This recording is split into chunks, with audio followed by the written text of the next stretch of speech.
మనకు సైన్యాధిపతి ఆయన ఉండాలనుకుంటున్నాడు పిల్లలు. ఏమండి, మనకు ఆయన సైన్యాధిపతి ఉంటే ఆయన సైన్యాధిపతి కన్ఫర్మ్ అనుకోండి.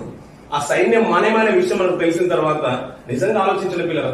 ఇలా ఒక కంపెనీలో ఉన్నాం, అబ్బా గవర్నమెంట్ కంపెనీ అంటే మనం ఎంప్లాయీగా ఉండడం చాలా అద్భుతం కదా, మనకంటే ప్యాకేజ్ బాగా దొరుకుతుంది, వాళ్ళ కంపెనీలో చాలా లక్కీ అండి అనేది మన గురించి మాట్లాడుకుంటారు గవర్నమెంట్ వాళ్ళ ఎంప్లాయీస్ గురించి.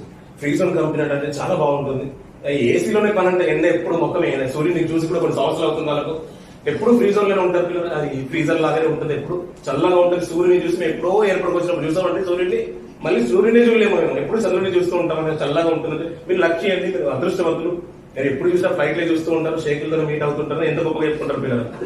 కానీ మన సైన్యాధిపతి ప్రభు అంటారు పిల్లలు, ఆ సైన్యంలో మనం ఉండబోతున్నాం అంటారు. నిజంగా అంత గొప్ప భాగ్యం మనకు దక్కాలంటే పిల్లల ఆయన వైపే చూడు అంటున్నాడు. లోకంలో ఏది వైపు చూడకు, నువ్వు ఆయన వైపు చూస్తే నేను బ్రతుకు. ఎందుకంటే ఆయన వైపు చూస్తేనే ఆ శిలువ యాగాన్ని నీకు స్మరణ తెచ్చుకుంటే ఆయన ఎలా బ్రతుకాడో ఆ మాదిరికమైన జీవితము నువ్వు అలవరుచుకుంటావు.